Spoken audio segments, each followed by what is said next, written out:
What a great church. You have taken an old building and filled it full of life. I think if anyone was to ask me, so how's it going in Comox? I would say, well, I feel a bit like a lion in a den of Daniels. It's wonderful. I'm just overwhelmed by your presence. It's just great.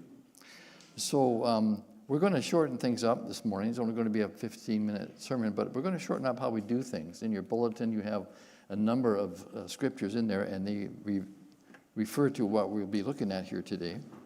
And we've already started with one from the book of James. And that is, every good and perfect gift comes down from the Father of lights, with whom there is no variableness, neither shadow of turning.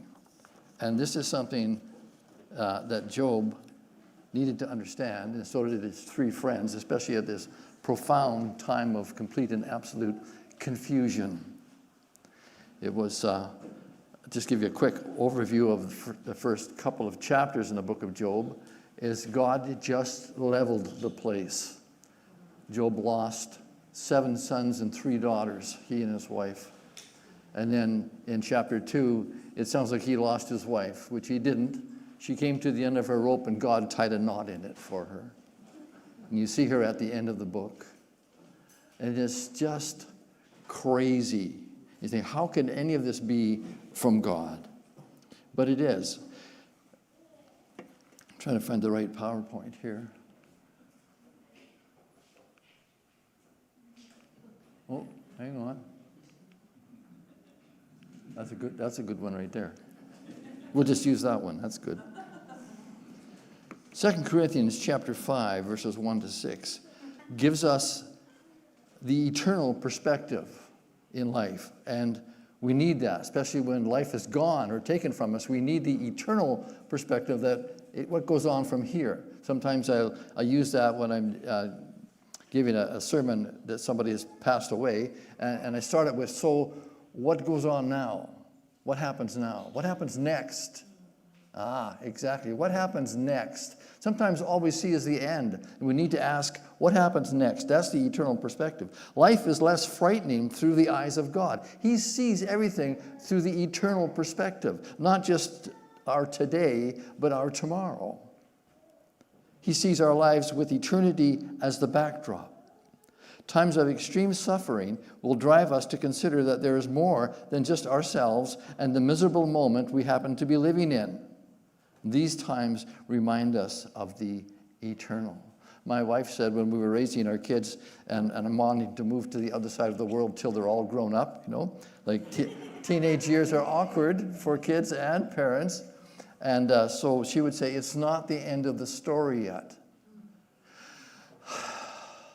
That would bring me back to the reality that we were in.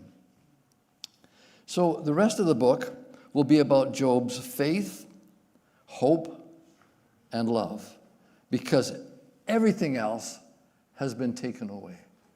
And just a quick comment on Job's chapter 1, verse 21. He said, after all of this happened, before his wife made her comment, in chapter 2, naked I came from my mother's womb, and naked shall I return there. The Lord gave, and the Lord has taken away. Blessed be the name of the Lord.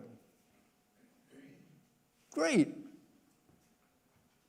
That was perfect Christianese. Right? Sometimes we just don't feel it. Job said the right thing. That was good.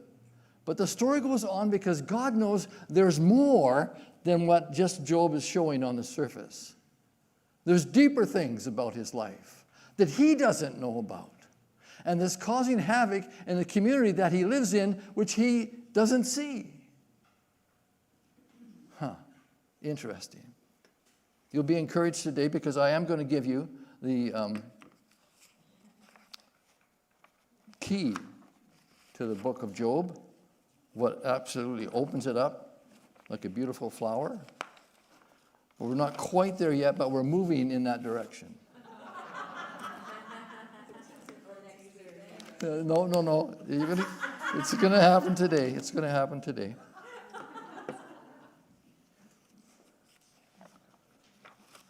So I'm going through my notes rather quickly. because I'm giving you the crux of what you need to understand this book. And you'll see other verses in your bulletins that will help you do that. So I'm giving you the direction, and I'll give you a bump along the way, but you be reading the book of Job so you can see the details of it. When I preach this at Cape and Ray with all the students, I go into details for them. But you're going to have to find your own details. So, PowerPoint number 12.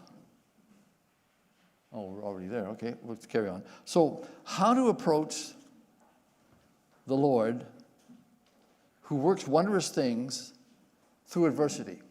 How do we do that? Well, we give thanks, and we said that this morning. But here's one for you. 2 Chronicles chapter 16, verse 9. You'll find this in your bulletin. First half of that verse. For the eyes of the Lord run to and fro throughout the whole earth to show himself strong on behalf of those whose heart is loyal to him. He doesn't care about your strength. Your strength isn't going to help you. He wants to show himself strong on your behalf, and he just wants you to be loyal. When you don't understand. God, I hate this day, but I love you.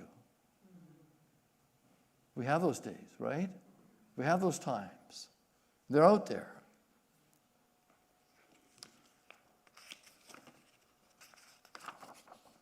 Okay, it's time to see the key to the book.